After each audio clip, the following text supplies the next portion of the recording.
Yeah, very good morning to one and all. And again, I'm repeating the same concept because yesterday we got some disturbances. So I'm repeating the same concept about the various phases of the compilers and how the process of compilation is going to be carried out with an example. And then I will conclude this concept. And see here, I shared a slide to you all. See the slide here. Here, the slide consisting of an structure of the various phases of the compiler. This is the structure of various phases of the compiler where the structure consisting of mainly 6 phases and 2 subphases. These are the 6 phases. These are the 6 phases and these symbol table and error handler are the 2 subphases of the compilers. And initially we are giving an source code and finally we are getting an object code. All of you clearly make understand what I am saying and then make a brief note in our running notes. Make a note of some important points in our running notes. This is the most important question in unit number 1. Explain about various phases of compilers with a neat diagram. This is the neat structure, neat diagram here we are having. This is the representation of the various phases of the compiler. And with this representation, we are clearly understanding how the functionality of each and every phase is going to be done and what type of an output that each and every phase is generating. And by using these 6 phases and these 2 subphases, the overall compilation process is going to be done. See, before learning in detail about the phases of the compiler, first again I am recalling what the definition of the compiler is. What the definition of the compiler is. What the definition of the compiler is? Compiler translates from one language to the another language. Here, for example, source code is one type of a language and target code is another type of a language. In between what we are doing, we are processing the compilation. This is nothing but an compiler. This is nothing but an compiler. Processing the compilation by using these various 6 phases. Processing the compilation by using these various 6 phases. And here, what type of a technique that we are going to implement is pre-processing technique. Pre-processing technique. Always we are not taking the input from the source code. We are taking the input from the previous phase output. From the previous phase output. This is the pre-processing technique. Pre-processing technique. What type of a technique that we are implementing here is a pre-processing technique. And how many phases that we're having in this compilation processes? We're having 6 main phases. And what the subphases of the compilers are? Symbol table and error handler. What are those 6 phases means? One is a lexical analysis, the second is an syntax analysis, and the third is an semantic, and the fourth is an intermediate code generator, and the fifth one is an code generation. These are the 6 main phases. And now we're going in detail knowing about each and every phase. By seeing the context with an example, we'll clearly understand what the functionality of each and every phase and what type of an output that the phases are going to be generated.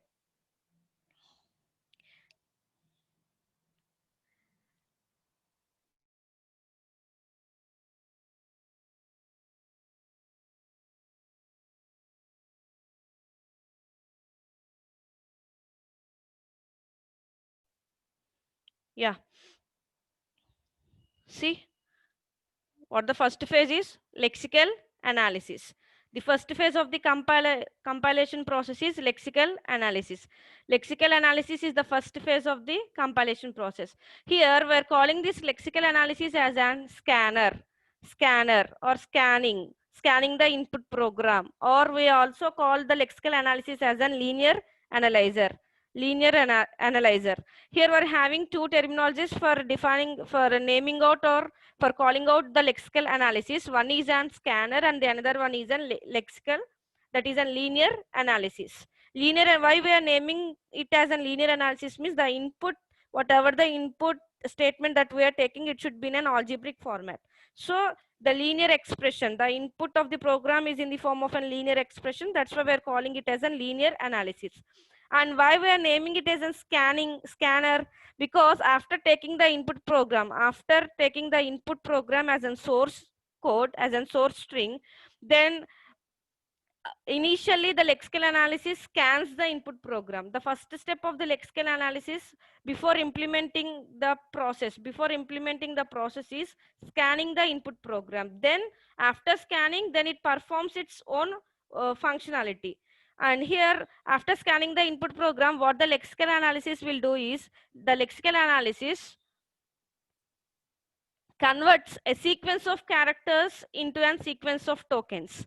Sequence of characters into a sequence of tokens. What the meaning of the token is? What the meaning of the token is? Token is nothing but a color. Sequence of identifiers or sequence of keywords or something other than the character, how we are going to convert into an token. It may be a string with an identified meaning. String with an identified meaning, we can call it as a token. See here what the definition of the lexical analysis is. The process of lexical analysis is, it always converts the characters, sequence of characters into sequence of tokens. See here we're having an example. See, here I am taking an input like result is equal to a plus b into 10. Result is equal to a plus b into 10. This is the input.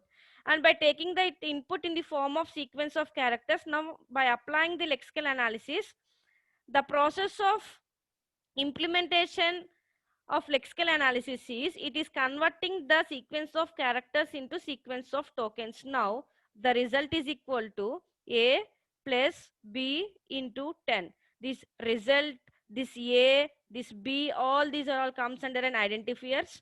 This assignment operator is equal to, plus, into, all this comes under an operator. And 10 is a real number. The real number, it's table itself. It stay like a real number. We are not converting into any other token. Here the real numbers are not going to convert it into any type of an tokens. The real numbers are stay like in real numbers after performing the lexical analysis phase. So result is equal, the result and a and the b, these three characters are converted into an token. The name of the token is an identifier. And operators are, again, operators are operators. There is no change in the operator after performing or after implementation of the lexical analysis. And mainly what you have to understand here is, and after performing the lexical analysis, of after implementing the phase of lexical analysis, what type of an output that we are going to generate is, by taking the input in the form of sequence of characters, by taking the input in the form of sequence of characters like this. Sequence of, see the cursor that I am showing here in the slide. Sequence of characters, then after implementing an lexical analysis, it is converting into a sequence of tokens. Tokens in the sense, in the form of an identifiers. In the form of an identifiers. It should be a meaningful token. Whatever the token that we are converting, that should be a meaningful token. And this is the first phase of the compiler. First phase of the compiler. And now the second phase of the compiler is syntax analysis. Here the syntax analysis is also having the terminology we can call with an parser or parsing. Another terminology that we are having here for the syntax analysis is parsing or parser. See here, after reading the stream of tokens from the scanner is nothing but a lexical analyzer. After reading the stream of tokens from the scanner, what the parser will do, what type of an performance that the parser is going to be perform is, determines the syntax of the program is correct according to the you all know what the context free grammar is. It was already learned in a last semester in formal language and automata theory, how to represent the context free grammar. From the context free grammar, how to represent a derivation tree, a tree structure. It may be an ambiguity tree or an ambiguity tree, whatever it may be. You know how to represent a tree structure from the context free grammar. And what we are doing is, we are here by taking the input from the lexical analyzer, taking the input from the lexical analyzer. That means the tokens that are generated by the lexical analyzer are grouped together to form a hierarchical structure. That structure we are naming here as an parse tree structure. The name of that structure is an parse tree structure. And what the syntax analyzer determines means the structure of the source string by grouping the tokens together. Determines the structure of the source string by grouping the tokens together. Here, after implementing the syntax analysis by taking the input from lexical, what type of an output we are generating is a tree structure. It should be an hierarchical structure. A tree structure, it should be an hierarchical structure. Here we need to follow some follow some rules like every external node should be an operands. Every internal node should be an operators. While drawing the or while representing the structure, here we should make a note of every external node should be an operands and internal node should be an operators along with the root node. Along with the root node. Make a note of this. And this is an syntax analysis. See here we are having an example of this. For example, if we are having a translation statement like if x is equal to y, then z is equal to 1, else z is equal to 2. Here what we are doing is, here we are having an if then else statement. If then else statement. We are dividing it, we are naming it whether the x is equal to y comes under a predicate by why, because here we are using a relational operator is equal to x is equal to y, here we are using a relational operator. Z is equal to 1, here we are using an assignment operator, then it comes under a then statement.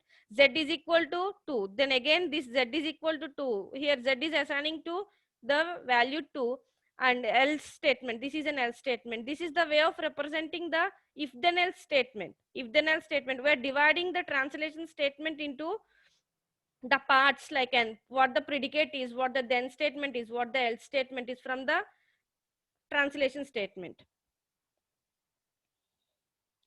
Semantic analysis, where we can call it as an heart of the compilation. Heart of the compilation, you can call semantic analysis is the heart of the compilation. Why? Because here itself we can clearly define that the meaning of the source string, meaning determining the meaning of the source string can be done by performing the semantic analysis. Means the compilers performed limited semantic analysis to catch the inconsistencies. See here, here we're having an example. See here, in semantic analysis, for example, int a is equal to 3.2. While coming to 3.2, I am giving the data type integer, but here I'm assigning an value with an floating point, assigning an value to the variable a with an floating point. While doing the compilation,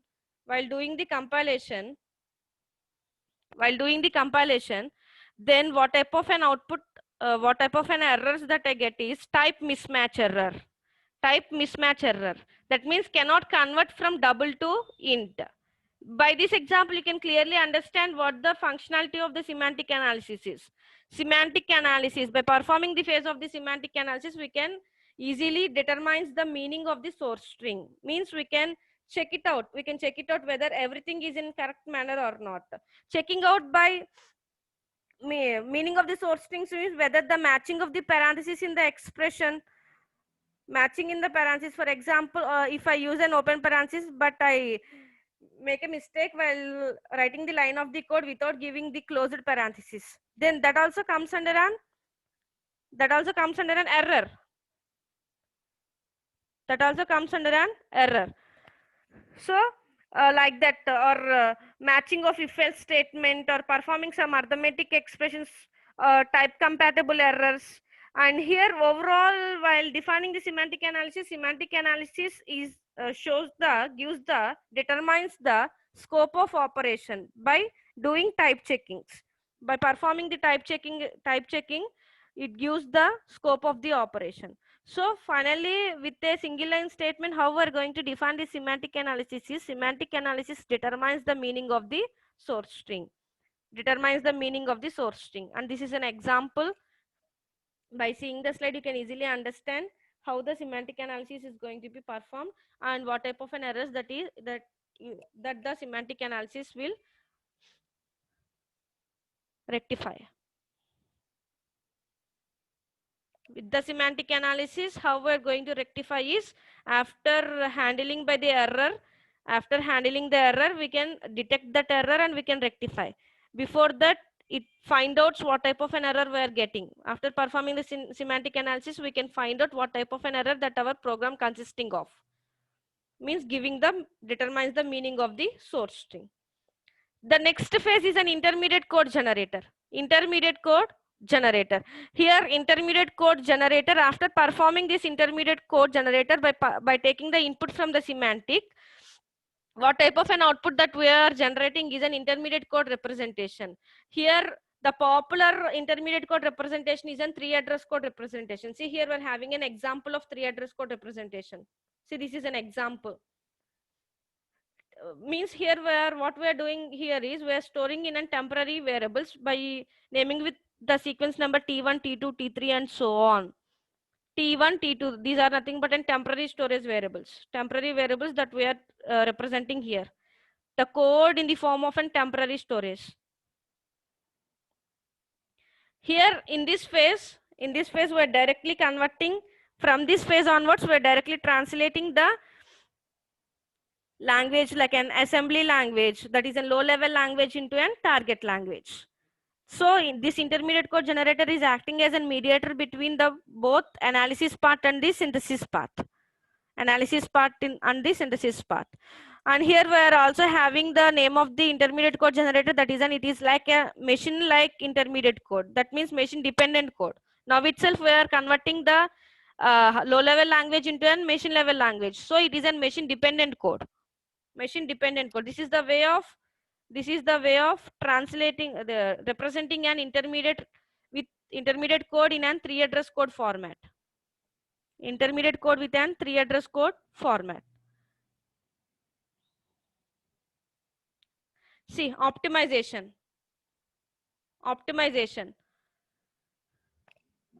Optimization here, by performing the optimization, I am going to improve the intermediate code, improve the representation of the intermediate code, which is already produced at the phase of intermediate code generator, and that I am taking as an input to the code optimization, and now I am improving the efficiency of that code, and after improving the efficiency, what type of an how the machine code will run is always the machine code will run in a faster manner.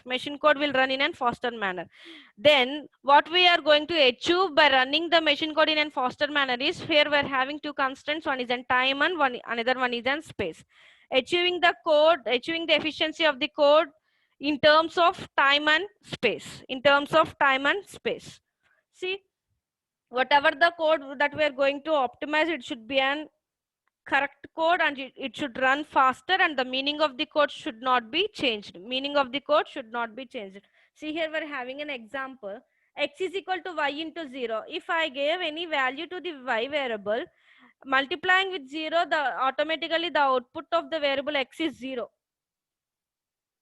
There is no value of y. There is no value of using the variable y. So the same line is written as directly I am assigning the 0 to the x. Both the statements is having the same meaning, but here what I am doing, I am using another variable and reading the variable like an y, time waste, reading and variable, doing the performance that is y into 0, executing the statement like x is equal to y into 0, space waste. Space, time, both should be, the terms time and space should be increased, not should be decreased. Increasing the efficiency by rectifying the lines like this, without changing the meaning. Giving the same by writing the line as the before code, without changing the meaning of the code. That means x is equal to y into 0 is having the same meaning when I am using the line of the code like x is equal to 0. And here we need to make a constraint like this: use less memory and shorter is better. That's why we are choosing an optimization techniques.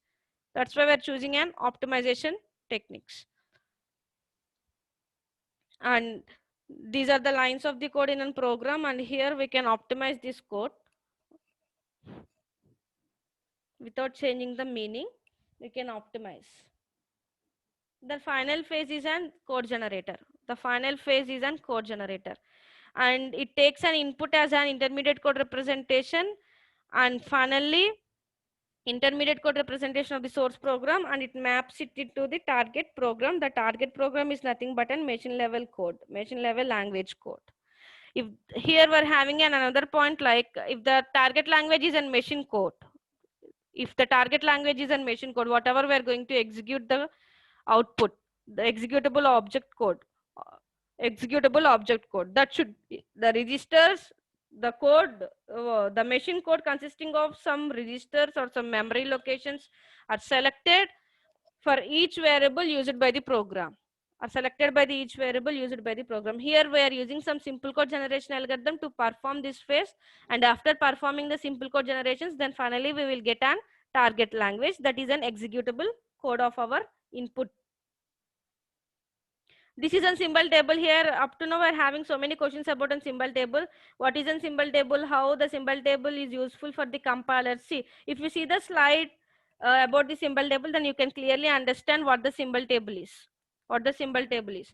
Always and always I am telling about the symbol table. Defining a symbol table is, it is a data structure.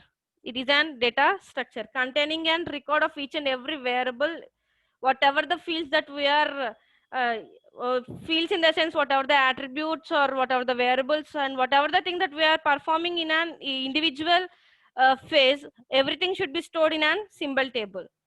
We are making it as an record. We are making it as an record, finding of the records.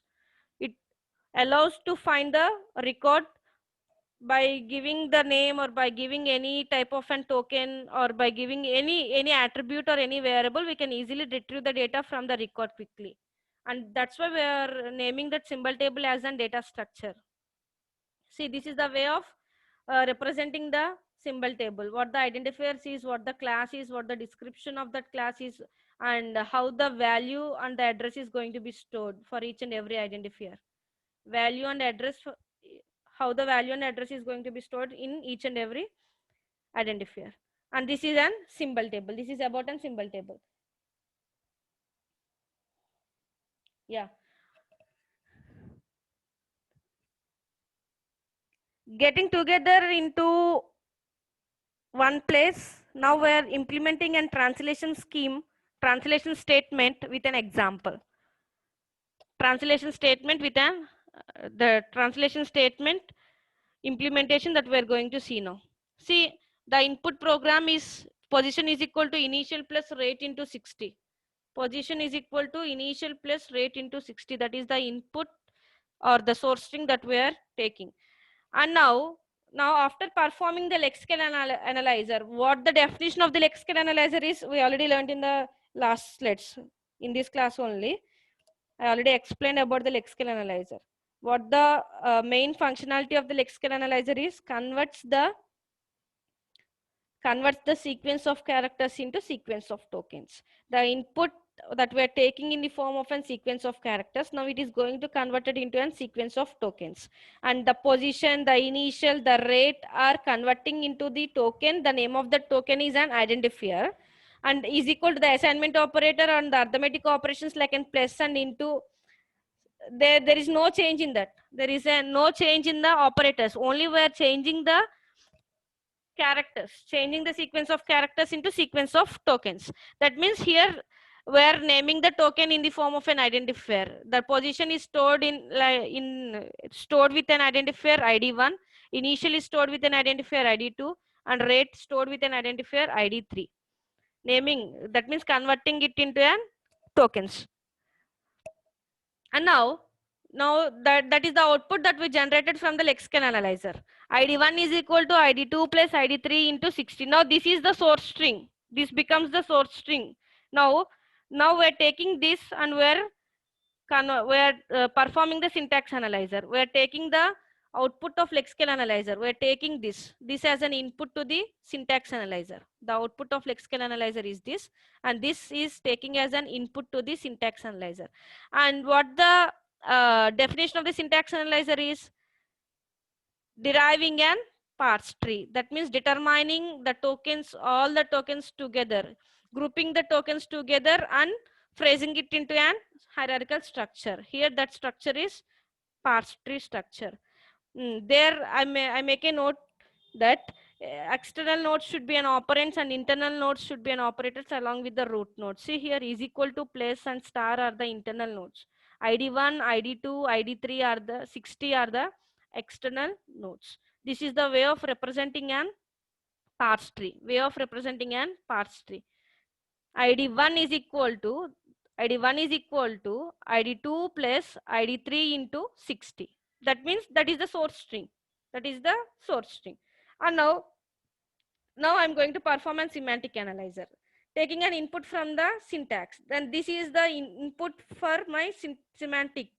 Means what I'm doing here determines the meaning of the source string. Determines the meaning of the source string. I'm checking out whether everything is in the correct meaning or not. See, by seeing the structure, I can easily understand the operators are an internal nodes along with the root, and the operands are the external nodes. Okay, everything is fine here. And while coming to the value, real number value 60, see here, I need to define, when I'm going to compile this, I will get compulsory, I will get an error. What type of an error? Type checking error. Because here I'm not going to define from which type to which type I'm going to convert this real number. So here clearly I'm defining with for this real number integer to float. That means after defining integer to float, then after onwards I need to take float of 60 or 60.0, like that I need to define this real number. Or you can also take int to real, or also you can take int to double. Whatever it may be, you need to define and give the clarity of the real number, what type it is, what type of data type it is. So here itself I am defining, here itself I am giving the meaning in the semantic analyzer, because it determines the meaning of the source string. And after checking the output, after checking the syntax analyzer, after checking the output of the syntax analyzer, implementing the semantic analyzer, automatically it defines the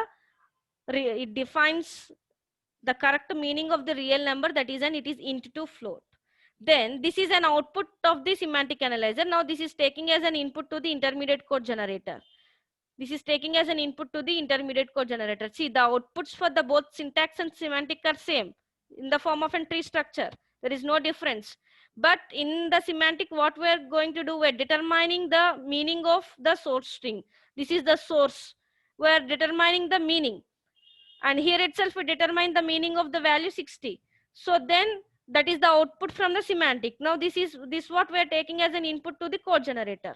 And what we're going to represent in a code generator in the form of an 3 address code by taking the temporary variables, by defining a new temporary variables, storing it into a new temporary variables. See, here I'm taking, first initially I'm taking T1, I am assigning the 60 into a temporary variable T1. T1 is equal to into 2 float of 60. Now this 60 is going to be multiplied with an identifier 3. This 60, the value 60 is multiplying with identifier 3. Now again I'm using the another variable, temporary variable T2. Now this T2 is assigning with ID 3 into, already the 60 is already, the value 60 is stored in an T1. So I am naming T1 here. ID3 into T1. So ID3 into T1 is stored in an T2. This thing, ID3 into T1 is stored in an T2. And again I am taking another temporary variable T3. Now the T3 is equal to this ID2 plus all this thing, that is an ID3 into T1 is stored in an T2. So ID2 plus T2. Finally, ID1 is assigning with all this. ID1 is assigning with ID2 plus ID3 into 60. So what the last temporary variable that we define here, T3. So what the last statement of this representation is, ID1 is equal, the resultant ID1 is equal to the last temporary variable that we used in this code, that is in T3. And if you want to check it out whether the representation is in a correct format or not, that means without changing the meaning of the source string, we need to represent the intermediate code generator. We need to apply, or we need to implement the intermediate code generator. Just by doing the reverse engineering, we can easily understand whether we are generating the correct source string or not. See, ID1 is equal to, I am taking ID1 is equal to T3. In the place of T3, I will replace ID2 plus T2. In the place of T2, I will replace ID3 plus T1. In the place of T1, I will replace into 2 float of 60. Then finally, ID1 is equal to what the statement that finally we will get? Same, the source string statement we will get. So there is no change after performing the intermediate code generator. The representation of the intermediate code is same as an source string. So the meaning should not be changed. The meaning is not changed here. So this is the correct code that we represented, intermediate representation code that we represent in a correct manner. So now we are going for the next phase, that is an code optimization phase. See, the output in the code generator, intermediate code generator and the code optimization is same. In the representation is same in the both phases. But what we are doing here, after performing the code optimization, what we are doing, the optimization, we're performing the optimization means we're minimizing the lines of the code, minimizing the lines of the code without changing the meaning of the code. See here, at the phase of intermediate code generator, there we defined 4 lines. There we defined 4 lines of the code. Now coming to the code optimization, after applying the code optimization techniques, after performing the code optimization, now the lines of the code are minimized into 2, 4 into 2. So see how we improve the efficiency. Again, we can check it out by using the reverse engineering technique, whether after performing the optimization, whether we are generating the source string or not. Same source string, like an id1 is equal to id2 plus id3 into 60. The same source string that we are going to generating or not, we'll check it out. See, id1 is equal to id2 plus what the t1 is here. T1 is id3 into 60.0. So finally we get the source string without changing the meaning. Without changing the meaning, finally we get the source string after applying the optimization. After applying the optimization. So this is the output of the code optimization.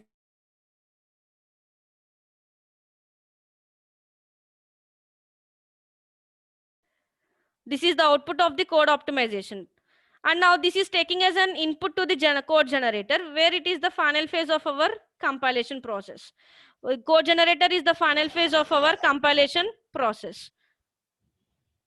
Now, how we are going to generate the code? By applying some algorithms. And the code that this is nothing but an target code. This is nothing but an target code. What the code that we are going to execute, what the code that we are going to execute in a machine level language. This is a target code. See here, what we are doing here is, it is the code should be in the form of a machine level language, where it consisting of some registers, some memory locations. Registers are nothing but an taking for the memory location. Registers, memory locations, arithmetic and logic units. And here we are using some floating data type. Why? Because here we're having a value 60, and now we are determining the meaning of the 60 into an float. So for that purpose, we are using the floating data types. Floating data types here we're using 2 floating data types, like an load data type and store data type. And arithmetic expressions, arithmetic operations, arithmetic floating point operations, like an mullef and addf. Why? Because these two operators are in the source string. These two operators are having in the source string. So we are taking the multiplication floating point and addition floating point. And LDF is nothing but a load data floating point, and STF is nothing but a store data floating point. These LDF and STF are the data types, data floating points, data transfer floating points. And these mullef and addf are the arithmetic operation floating points. So initially I'm taking one register, I'm storing the variable, I'm storing the identifier in that register, and I'm doing some operation. And again I'm storing, and I am using another register, and I am storing or loading the identifier in that register, and again I'm performing some operation, and finally the resultant is going to be stored in the another register. See here, I'm clearly explaining about this. I'll clearly explain about this. See, load F. Now what I'm loading is, see, in the code, in the output of the code optimizer, T1 is equal to ID3 into 60.0. That means this ID3, identifier 3 is going to be stored in some register like an R2. Now the R2 consisting of an ID3. And now I'm performing the multiplication operator, Why? Because ID3 is multiplying with the floating point 60.0. Now mullef, I'm using mullef, and this ID3 is stored in an R2. So R2 comma 60.0, and the resultant of this is also going to be stored in a register R2. And up to here, up to line 1, it was completed. And now going to line 2. And what the line 2, ID1 is equal to ID2 plus T1. Now I need to store this ID2 in another register. So load LDF, load data floating point R1 in register R1. I am taking the register R1. R1 comma, I am storing this ID2 in and loading the ID2 in register 1. And now this ID2 is adding with an temporary variable T1.